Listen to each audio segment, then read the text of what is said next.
Hello bachcho, let's see this question. This question says most mass of atom is with the positive charge. In the case of hydrogen atom, what fraction of atomic mass is with positive charge? तो आपको charge और मास का ratio बताना है। तो पहले तो की कॉन्सेप्ट की लिखे यहाँ पर कि आपका की कॉन्सेप्ट क्या होगा। तो आपका जो की कॉन्सेप्ट है बेसिकली एटम जो आपके पास यहाँ दे रखा है कि रेशो चाहिए अपने चार्ज और मास का। इसका मतलब अपने पास कितना क्या चार्ज होता है किसी भी एटम पर, क्या उसका एटॉमिक नंबर होता है उसके ऊपर है। तो ऐसे कह सकते हैं अपन की कॉन्सेप्ट को आपके पास एटम रिप्रेजेंटेशन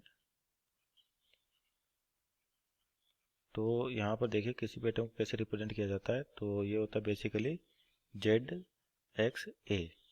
तो जेड तो आपका एटॉमिक नंबर होता है, एटॉमिक नंबर जो किसके बराबर होता है, नंबर ऑफ प्रोटॉन के बराबर, number of proton, number of proton. और ए होता है आपका एटॉमिक मास, एटॉमिक मास,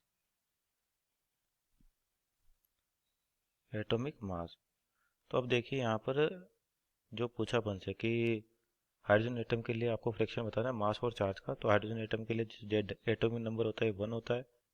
इसका मतलब इस पर जो चार्ज होगा प्रोटॉन कितने होंगे, एक प्रोटॉन होगा तो एक प्रोटॉन का चार्ज कितना हो जाएगा, ई के बराबर।